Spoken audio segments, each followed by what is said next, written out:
right then. Well, we're going to go ahead and get started. Again, of course, the other nice thing about this is that despite the fact that we don't have anyone here or as many people here live, we still have the capability of this being there afterwards, and everyone can watch it. So we do have the benefit. So again, hello, I'm Tim Scarborough. Welcome to the engagement room, session 9 of 22. Welcome to 2026. And this time we're going into a specific Toastmaster International heavy topic tonight, which is about contest. And we have just started contest season. January right now is, especially in District 8, we have our club contest starting. Area contest is next month, division, and so on, all the way up to the international contest in August. Now, my guest tonight, Terri Orban, she's a marketing director in the advanced group companies, but she's also my go-to person for judging inside of Toastmastering, and that's why she is my speaker tonight.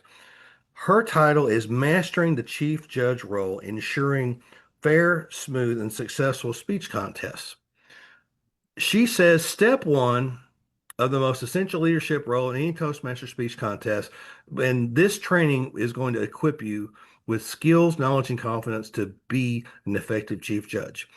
The chief judge role is one of the most essential and also detrimental positions in the international speech contest or any speech contest in Toastmasters, bar none. And tonight, Terri is going to draw from her experience as a judge, as a division director, and other leadership roles, and show us how that you can listen to what she's giving tonight and help you or anyone else learn about how to develop your contest leadership expertise.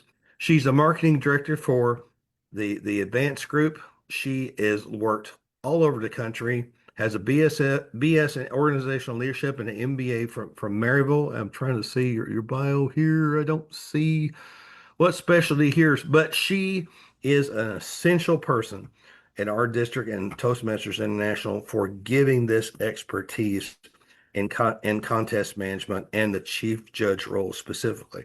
So without further ado, I hand over the virtual lectern to you, Miss Terri. Please welcome her in.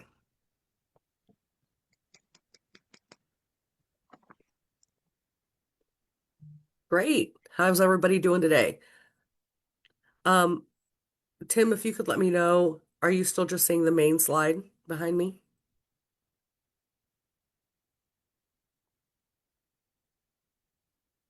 I see that and in your notes. I Okay, see both. well, I'm just going to show the slide. Well, I have to see my notes because, I'm old and I can't remember everything, That's guys. fine. That's fine. Awesome. You So we're going to talk you about the you do chief you. judge. Yeah, so we are going to talk about the chief judge today, and it really, really is very essential. It's an essential part of all the contests. And if you're not on it, you're really not going to have a great contest. And I hope some of you were able to attend some of the many ones that I did last year where I was chief judge. I think I did 8 contests, maybe 9. Not sure. They all kind of blended together, to be honest with you. So I just want to give you some of my tricks and tips. Some of the things I'm not going to go through the Toastmasters contest guidelines because you guys can read those on your own. That's not what I wanted to do for you here. What I wanted to do is give you some of the things that I do that makes the job a lot easier. Some tips, some tricks, some behind the scenes. All right. The first thing we're going to talk about, if it lets me forward, let me do that. Click. There we go. Um, so being the chief judge, again, you guys, as a chief judge, the one thing is you have to protect the contest integrity.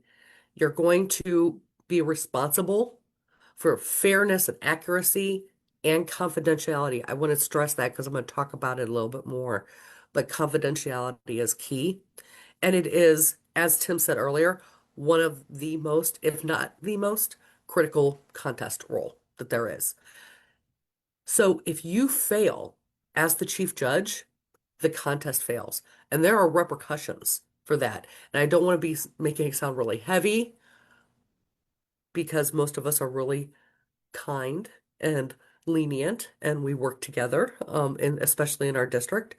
But this role is super proactive. It's not passive. There's work that you have to do before, during, and after in order to make a contest work smoothly. What is the number one responsibility? The number one responsibility and the first thing you need to do, and if you haven't done it and you're going to be a chief judge, do it tonight. The first thing you need to do is recruit. Your responsibility as a chief judge is to get all of the judges, the timers, the ballot counters, the sergeant at arms, and a tie-breaking judge. That's essential. Those are items that you need. You also, and I highly recommend this, and I can tell you that almost on every contest that I did last year, I had to have a hot seat. What is a hot seat? A hot seat is an extra person that you know could fulfill any role, including judge. So make it somebody that is fills out the judge's forms for you, can do anything on this criterion, could be a timer, could be a ballot counter, whatever. I would have two of them if it's a bigger contest. If it's a small contest, it should be okay. But if somebody doesn't show up to a division contest or an area contest, you need to have a certain number of judges in order for that contest to be accurate. So make sure that you have those hot seats. The other thing that's super, super important is to over communicate. Talk to these people early, train them early, make sure that you're getting to them. I suggest at minimum 2 months before, but you could do it sooner. You could do it a little bit later than that. I'm just really kind of militant about communication when it comes to judges. It's a big responsibility. Guys, you're all in clubs. I'm assuming you're all in clubs. Think of this as the president is the president of the club, but the president's job is just to kind of make sure things flow and everything works right. And that's great. But the VPE does a lot more work and a lot more integral work, right? A lot of precision work. Same thing with the chief judge. It's precision work. So, essential planning tools. We're talking about planning. I said plan, coordinate, be communicative. On the District 8 website, dist8tm.org, is a contest planning grid. All right. There's a tracking form on there. It's an Excel file. It has every single position that you need, plus the two hot seats. And it has a place for all your judges on a separate sheet, all your other functionaries on a separate sheet. There is also a place for contestants. It's not your responsibility to track contestants, but during this communication that you're doing, you should be communicating with the contest master. It's the contest master's job to make sure all of the contestants have everything they need and she's coordinating with them, but it's really important for you to know too. So I would suggest, and this is one of my big tips, create a Google Drive. I'm assuming most people have a Gmail account. When you have a Gmail account, you get Google Drive for free. Create a Google Drive, share it with that contest master, and put the Excel file on there. Put the contest files. When the judges send you back their forms, make a folder that says judges forms on it. Make sure everything goes on there because it's okay to share these things with the contest master. You just can't share it with anybody else because those judges are confidential. So go to that District 8 website, go to events and go down to contests and it's contest planning. Go to that and all of that training I have everything stacked out for you, everything you could possibly need from scripts to Excel files to checklist, and all the forms are linked to the Toastmaster site because you always want the most current form. So you'll need all the forms. So just make sure that you're doing that and you're kind of centralizing everything. So again, I'm going to stress, be communicative. That's essential because you don't want to get there on contest day and half your judges don't show up, or they go to a different place, or they're confused about what day it is. Just make sure that everything's there. Make sure you email those forms to the judges. Make sure that you give them the briefing time. Make sure to tell them what your expectations are. Send the contest rule book to every single person and ask them to make sure that they are very ingrained in what their role is. Noting, you must always email the judges separately from all the rest of the functionaries because they are confidential. And on top of that, the tie-breaking judge, which you must have. So you have 7 judges, right? You have 7 judges. You're going to have an 8th judge that's going to be a tie-breaking judge. That tie-breaking judge is confidential to even the other judges. So just make sure that you email all these people separately and with the correct forms. Have them email you things back confidentially as well. Okay? And again, stressing, keep in constant communication with the contest master. So the rules again, I just went through this, but the tie-breaking judge cannot be known by even the other judges, not supposed to be known by anybody in the room, but sometimes you kind of give it away just because you're talking to a person and they have pieces of paper in their hand. So there's that section of it where you're giving it away. But unfortunately that happens and people will take notice, but once the contest starts, it's okay. You just make sure that you're watching over them and nobody's talking to them on the side for any reason. All right? 2 weeks out. So you've sent the initial, you've sent them their forms, you've asked them to send you back their forms. By the way, there are also email templates on that page for contest. So go out there and look at those email templates as well. You must start again, be over communicative. If you want to email them once a week, that's fine. I wouldn't email them every day because they're going to stop reading them. But if you email them once a week and just say, hey, just want to make sure everybody knew this, make sure everybody wanted to know that you have to be there at this specific time because briefings start a half an hour before the actual contest, things like that. Also, if you haven't gotten a form from a judge, please make sure that you're contacting them every way you can. If they're not responding to email, call them, text them, everything that you need to do in order to get that form back. If you haven't heard back from them within a week before the contest and they haven't responded to you at all, I'd start looking for somebody else, to be quite honest. You need to make sure that you have your judges and you have their forms ahead of time and that there's a fail-safe there for you. Now, be polite. Don't don't be being persistent and being polite is great. Just to make sure that you're not being authoritative. Okay? So again, I'm super organized when it comes to these. I do things a little bit differently than everybody else does. It doesn't mean my way's the right way. My way is what works for me. But I firmly believe that the more organized you are before you get to the contest, the more organized the contest will be. And the easier it will flow, and everybody will love you. And they will ask you to come back 8 different times to judge. All right? Create a folder or a clipboard for every judge and every timer and have extras. So what I did was I had one of those clipboard folders.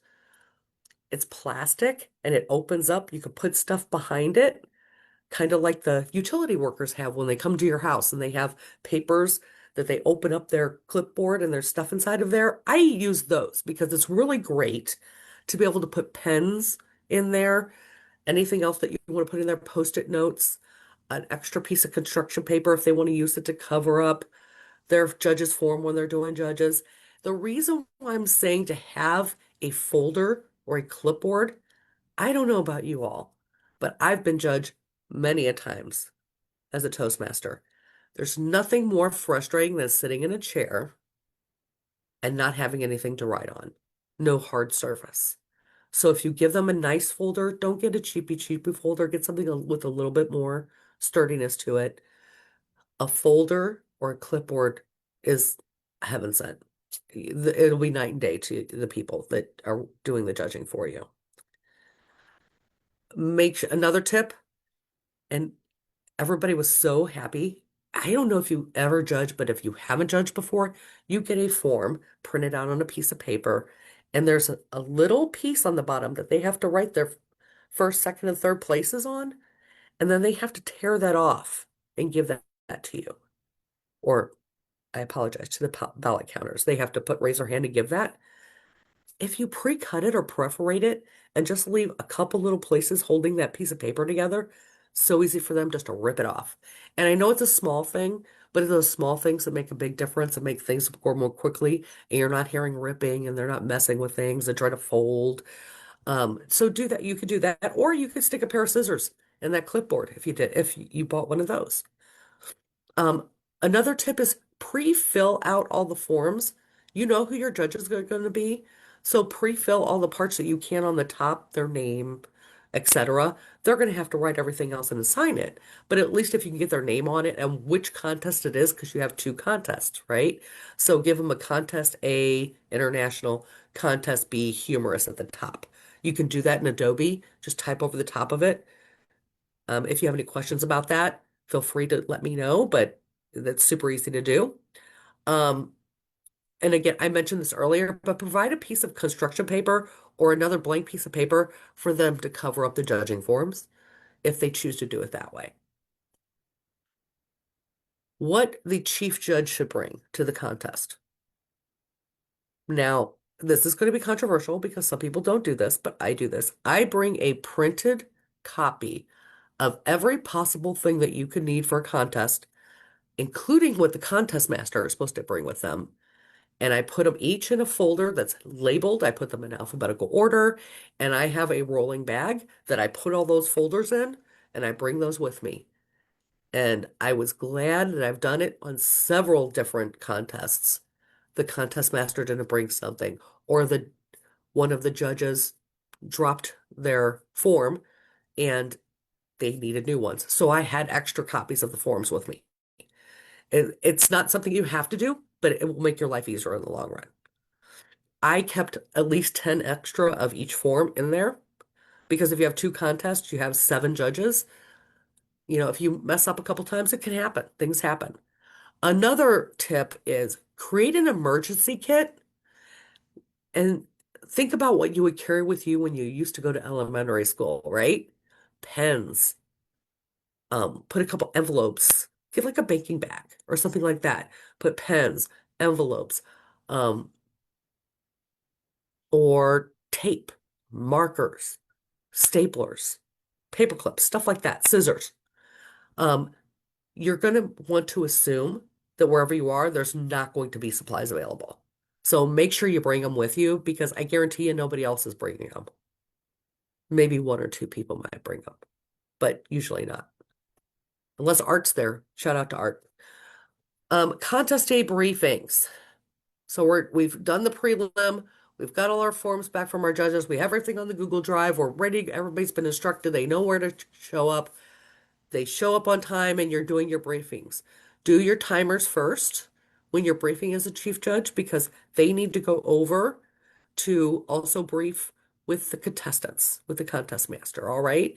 So make sure you do them first. Your judges briefing, their quick tip on their scripts on the District 8 website as well. So there's a very specific, Toastmasters has some scripts, but I've streamlined them and I've worked with some other people who've done chief judge over time, and we kind of looked at it together and have streamlined that. So, and made it a little bit more concise on what you need to do.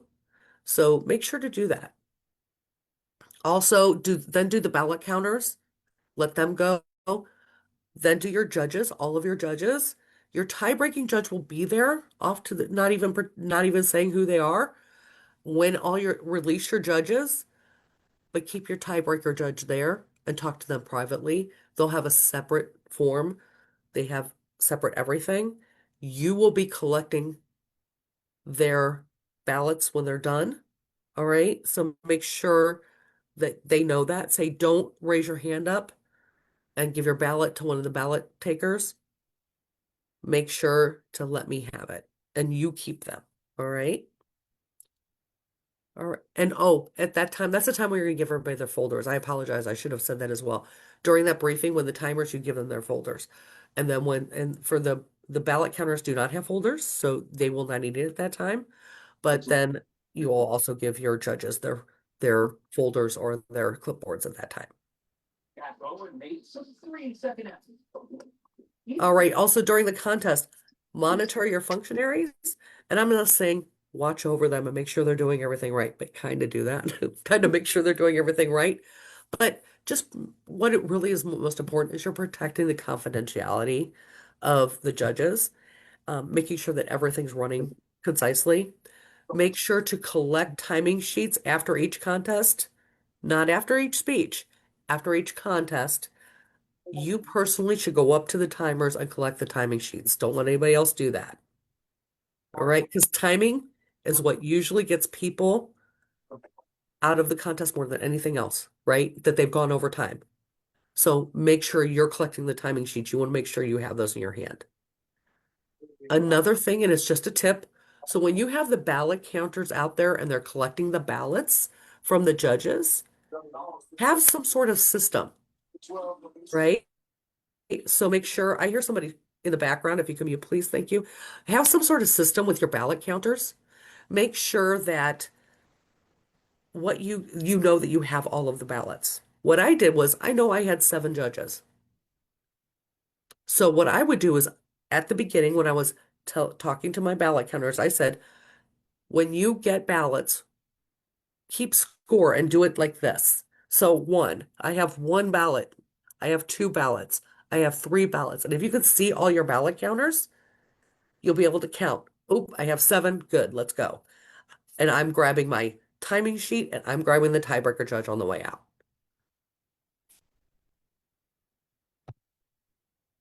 Ballot counting. You're going to go back with the ballot counters. You're going to start counting, move to that designated area. It'll be the same place that you did the briefings. Work only with the ballot counters. Nobody else should be there at that time. All right. Avoid interruptions.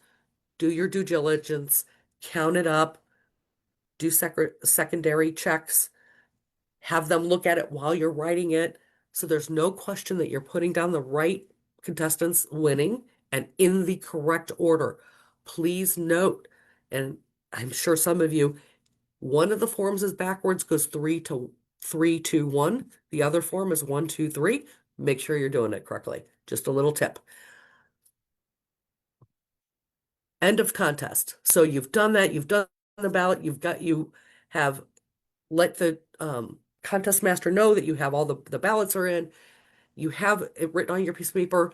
I'm not going to go through what you're supposed to do step by step with the paperwork. You can do that. It's in the contest booklet. All right. I'm just trying to give you better tips. You verify those winners, make sure everything is correct, complete those results paperwork, and you submit it to the director of the next level of the next contest.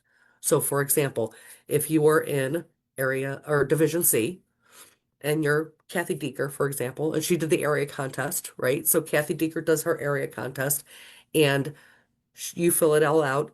You would then send the division director the contest results for your contest for the area. If you're doing division, you would then send it to I think it's a program quality director actually at that point. So Jackie. And make sure to double check everything. It's just better safe than sorry. So what makes a great chief judge? Again, you're proactive, you're organized, you're calm, and communicative, you're detail oriented, all of those things will come together. You will become if if you're organized, if you've been communicative, if you have been detail oriented. And friendly tip, have a printed copy of the contest rulebook available at all times because you never know when you may have to check the rulebook. And if everything goes really, really well on your end, it's kind of like a duck, right? You look calm, but you're swimming underneath, right? You're doing all the things that you need to do, all the steps you need to do. You're busy, busy, busy. Chief judges are busy. But if you do it right, nobody will see that. They'll see that you've done your job. The contest will run smoothly and get out quickly.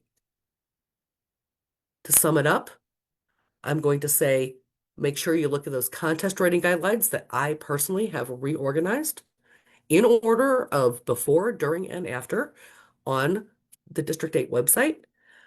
Also, make sure that you're going out to toastmasters.org and you're reading the material and you're aware of the material, and all of your functionaries are also aware of the material.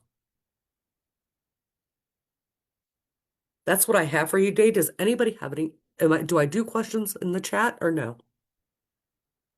Well, we can do it formally. Hold on. Let I me. can't see them since I'm not on Facebook That's anymore. okay. That's okay. Let me get here. We already have one question actually, and that came from Sandra. Sandra's first question, she wanted you to see. It was okay. So if like I think you're saying you're talking about pathways, correct? Is there a project to which you could apply being a chief judge that you would recommend? Absolutely. Well, absolutely. First of all, you're doing something in front of everyone. There's always projects. I would look in level 3 because level 3 is a lot of do work, whereas level 1's just introductory. 2 usually is base facts. So look at level 3. There's always some way that you can use this, but also it's really more than anything else, more than giving a speech, because you're really not talking to anybody. It's a great project for moving on and doing being a chief judge and a larger thing, networking. That's what I like to do, chief judge. You really get to know people. It really flexes your leadership skills and it really helps you get organized. And I think that's even more important, honestly, sometimes. That's a foundation. I get those foundations down and the speeches will come really easy.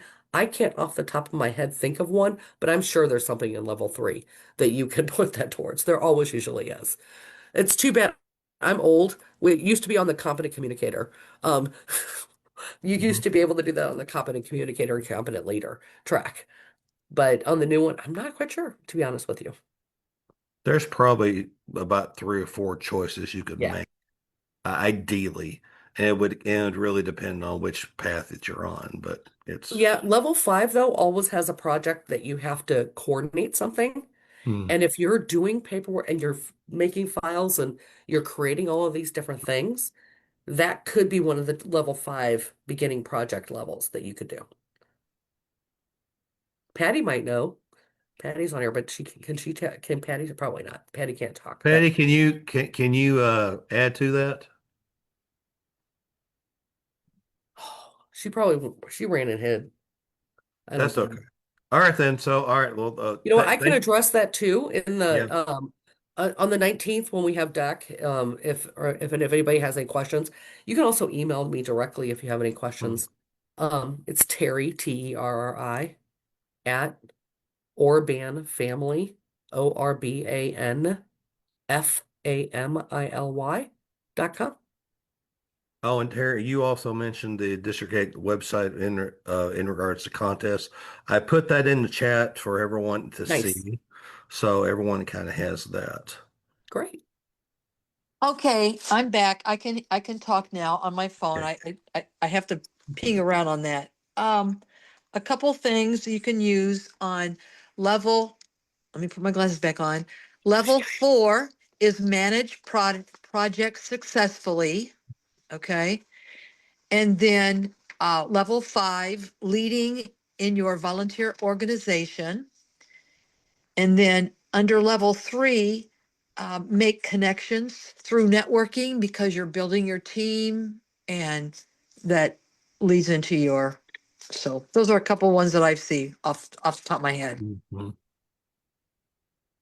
That completely makes sense. Thank you, Patty. That was good.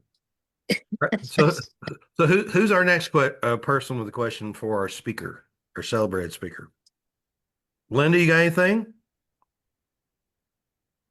Linda, I can't believe you don't have a question. Say hi. Oh, I'm overwhelmed with all that is involved with organizing a speech contest. There's a lot to it, and it has to be very well organized, as you are mentioning, and you have to have all your ducks in a row. I'm here This for is you. You have you know where I am. You just call me Mhm. or drop me an email. Thank you. Yes. I appreciate that. And also on level 5, on some of the, and so, not all the paths, but a couple of them have a high performance leadership project. And this could also be that high performance leadership project, as well as I'm thinking for your DTM project, if you're working on your Distinguished Toastmaster project. So, Hmm. Actually, Linda, you're coordinating the entire contest. That's a great project Oh yeah, for you to do. definitely. yeah. Mhm. I have a question, Tim. Yes, Sandra. I am often afraid to be a judge because of the rule about referencing original source material to the author or musician. Who, how do you deal with the percentage of content and knowing, every famous quote in the world?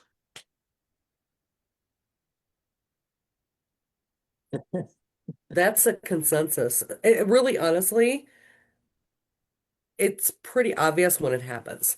I mean, you're gonna know if somebody gets up there and sings a song or does lyrics to a music and it lasts for 3 minutes and the speech is 5 to 7, Yeah. you're going to know it right away. If they're using it for filler, you're going to know it right away. You can usually tell by the person and the inflection of their voice and how they normally speak, whether or not they're utilizing their words or somebody else's words. They should be citing their sources throughout if they're having sources anyway. So you should be able to understand that. It's usually pretty blatantly obvious. I honestly, Sandra, you have 6 other judges sitting there with you, 6 other judges there, and you have your chief judge. You can always say, look, I have a question about it. Patty, what's word? My fog brain. Sorry, I'm on cold medicine, guys. Is thinking of the word when you do something wrong, you have to write this on your ballot. What is it? Word. Help me. Mm. What's the word? Yeah. When If they they- quoted somebody else, one of the other contestants, right? Or they're using too much cited material. Mhm. You write. Oh, Plagiarism. no, no, no. No, There's a specific there's a word. note. There's a specific word Why can't that I think of it? It's so yeah, no, you're horrible. right. You're right. Anyway, Yeah. yeah, no, I'll look it up. I should honestly, it's seriously just because I have fog brain right now that I can't think of what the word is. Mm. But I honestly, you can tell, and Sandra, I wouldn't hold back from doing G because what you're going to do is you're going to hold yourself back from the next Mhm. level and the next thing and the next thing. Yeah. Yeah, Just go for it. Start with we like, got we have plagiarism that's come in. Sandra put it in, Cynthia's put it in. Yeah, so that's yeah, it's not plagiarism. It's a Toastmaster term. yeah. You're you want you think they may need to be disqualified. It's a Oh, oh It's not lack of originality. yeah, it's like originality, but there's something you're supposed to write on your ballot Okay. sheet. There's a word that you're supposed to write on your Material. ballot sheet. I think it's original material. You Yeah. just put down attributions, Sandra, as well. So I don't know. I don't know. We had it happen the last division that I did, and I can't think of what it was called. Mine? My contest last year? No, no, no, it wasn't No. your. Oh, okay. All right. You weren't the last one that I did. Yeah. Oh, okay. Okay. Yeah. But anyway, yeah, it really honestly, it doesn't happen. People, most contestants and Toastmasters know that they're not supposed to do that. So it doesn't happen as often as you think it does. The one that I found happens more than anything is quoting other contestants. I found that happening more than anything. You're gonna it's really interesting on, and it depends on what speeches you're doing. Mhm. It's in the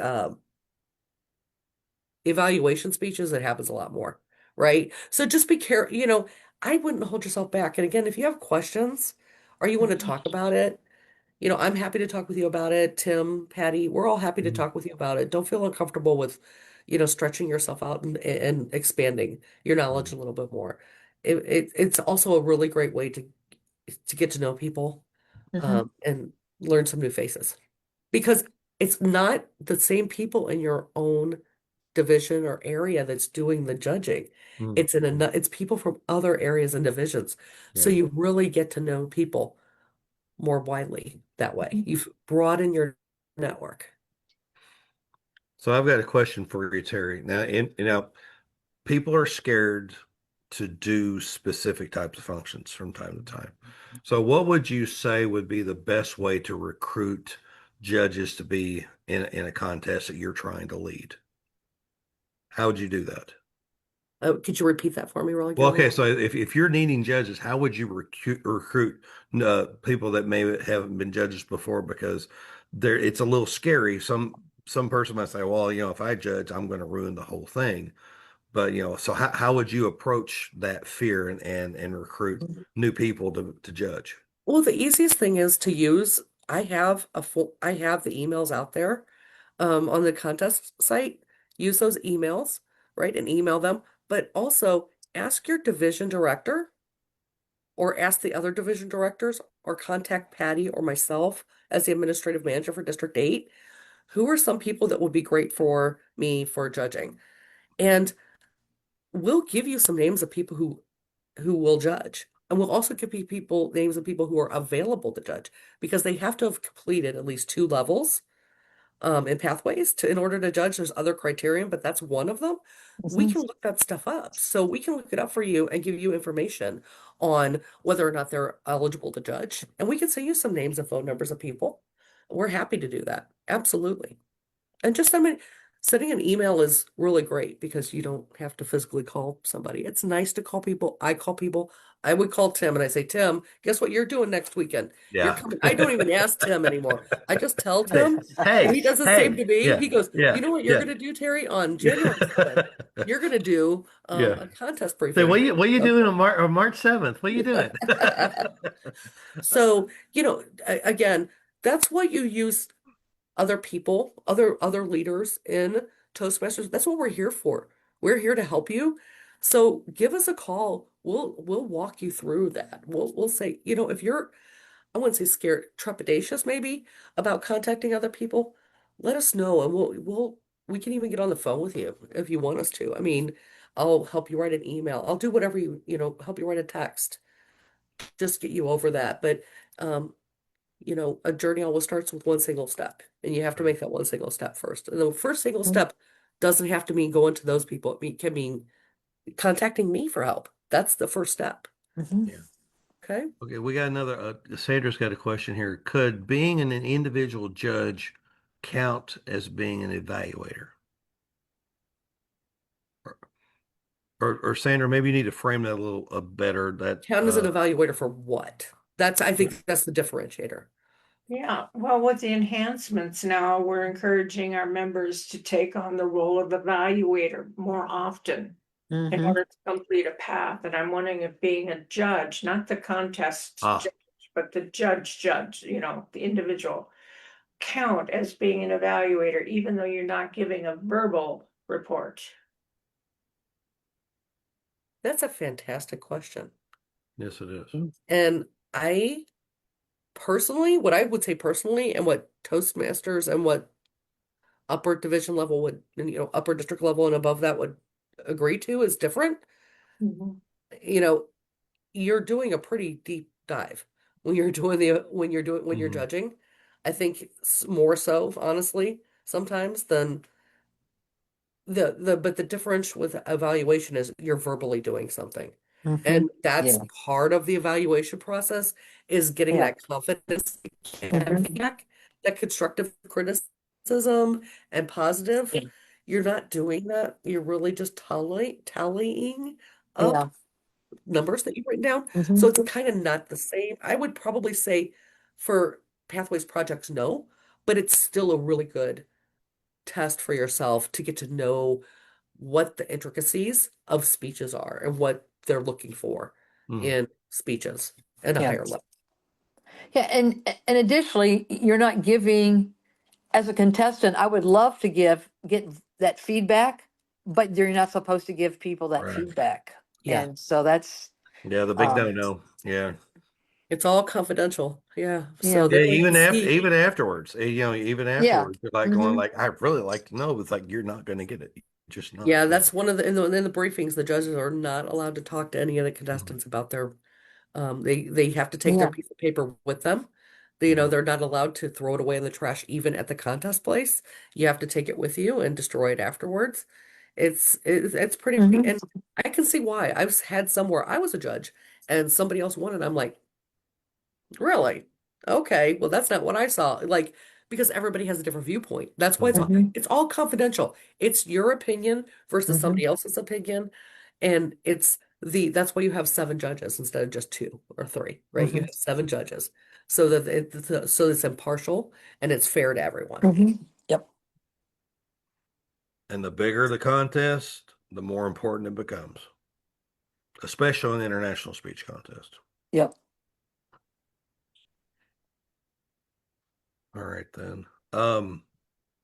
So Terry, can you tell us a story about a really bad contest where you were officiating and how you overcame a really big challenge without naming names? Um, Without naming it, yeah, I can do without naming any names. Um, um, the I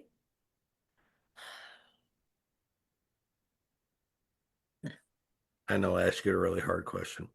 It's not that, I mean, no, it's not difficult. I'm just trying to think of a specific one. My thing is, you know, I have had situations where I have had contest masters that weren't prepared. And I found that, and that's frustrating for me Hmm. because I try to be overly prepared. And I found that frustrating. I tried to not portray that when I was there. I usually leave and start throwing things and kicking doors or whatever, after I leave. But or I call Patty or I call Tim, right? But you, you just that's why I keep saying communication. Communicate, communicate, communicate. And I think honestly, if everybody who's running the contest is communicating effectively, even if there is a snag, you're going to remember all your conversations. You guys have been talking. Don't show up to a contest and never have talked to the other people who are going to be there. That's my first, biggest tip. You have to don't wait for don't email the contest master all the time. Pick up the phone and call the contest master and have a conversation. Have meetings if you want. Some people have meetings ahead of time. Even some of the content chief judges do Zooms ahead of time and get all the judges on there and do briefings and Mhm. training and all of this stuff. You can do that. You can absolutely 100% do that. If that's the most comfortable way that you have to do briefing, you're still going to do the briefing right before the contest. That's a given. You have to do that. But Mhm. you can do a pre-briefing if you will, and make sure that if they have any questions, make them feel comfortable with it. I'm happy to jump on to any of those if anybody wants me to do that. But you really just need to make sure that everybody knows what they're supposed to do. And if everybody knows what they're supposed to do and something flubs, somebody else Hmm. can pick up. I've had to pick example. I had a contest master who didn't bring the forms that they needed to have the contestants, you know, for their contestants to fill out. I'm like, oh, well, I had those on the art. I printed those all out because I knew that you would need, the biography so she could, communicate so that she could interview them. She didn't have the biographies printed out. I had them printed out because guess what? I print out everything and I have a copy of it with me when I get there. So just make sure that you know, take care of what makes you feel the most comfortable.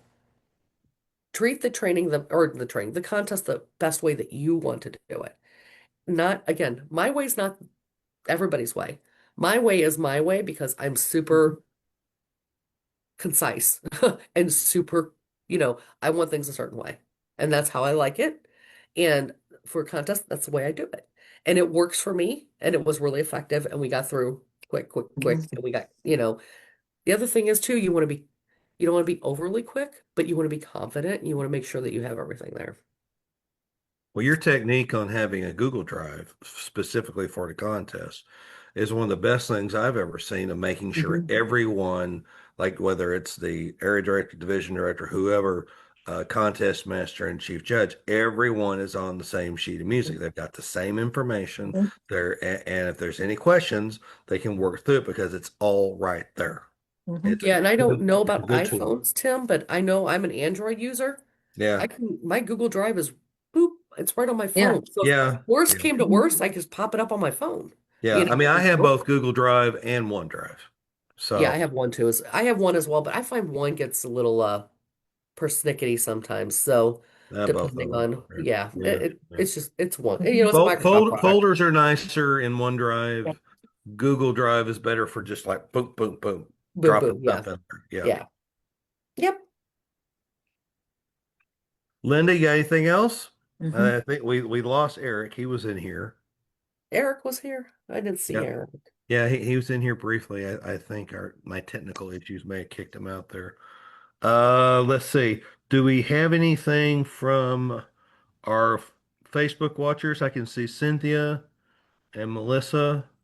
I'm not sure who else is there. I can't see that.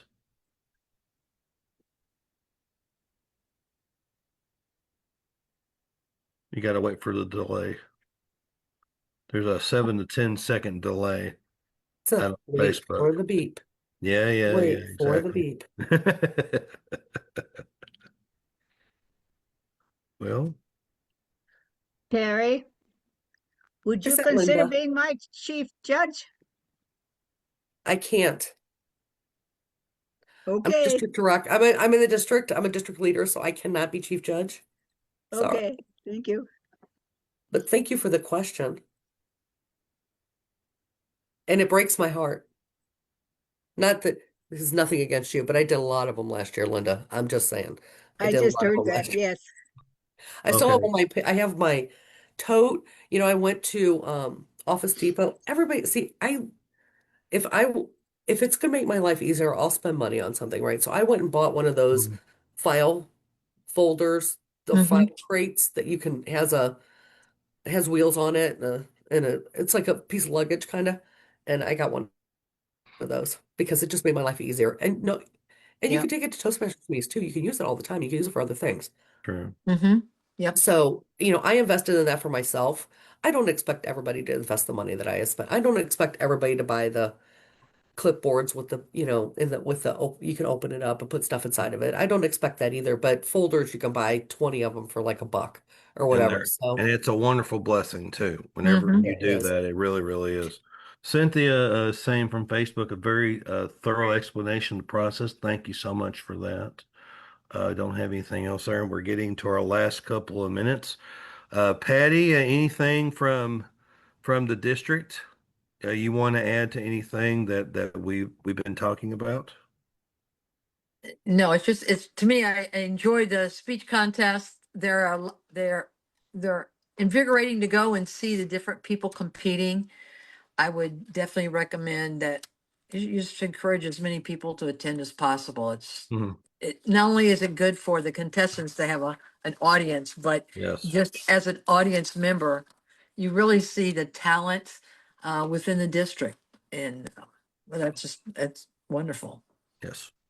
Sandra, you had something? Yeah, since we're talking about in and outside of your own districts, Mhm. at what level can outside members from other districts are not eligible to help you out anymore? As a judge or ballot counter or Regional? Well, It because they're depends. in person, I think that's probably what stops that from happening unless they happen to be in your in your geographic area. if they're not a leader, I think anybody can, right? If they're not in like leadership, Yeah. anybody, if Yeah. they're just a member somewhere else, they could do it. So if they're in a Right. different region or a different district or whatever, they can, I think they could do anything. They just can't be a leader in a Right. district or a region or et cetera, et cetera. And there are Toastmaster clubs still doing virtual contests, despite District 8's direction to do everything in person. So that is going on in other parts of the Toastmaster world. So I am aware of that. Well, it is 8 o'clock, folks. And I want to give you your time back. And Terri, let's give our a round of applause for our speaker again. Thank you so much, Terri, for Yes. getting this, this level of expertise. You are like you, Art, and a couple of people and across the whole district are the go-to people for this, and you are so appreciated for this. And oh, wait a minute, and our recording is up, but I want to thank you for all that. This is going to be out on Facebook. And you'll be able to use it in case you want to use that for other training. So you can download that and use that for clips if you wanted to do that. So we have that next in 2 weeks, which is going to be the 21st. Toastmaster Sharman Gans will be giving our next speech on mindset, and she calls her wild side. So that is out there, and she will be giving the next presentation. And hopefully by then I will have this Zoom Facebook thing balanced out, so that way we can be a little more timely and we can get this done in a way that more people can see it. So again, thank you. Thank you again, Terri, so much. Thank you, Linda. Thank you, Patty. Thank you, Sandra. And everybody else out there on the Facebook is still hanging around. I appreciate you all. And thank you and have a great night. Appreciate you. Good night. All right. Good night.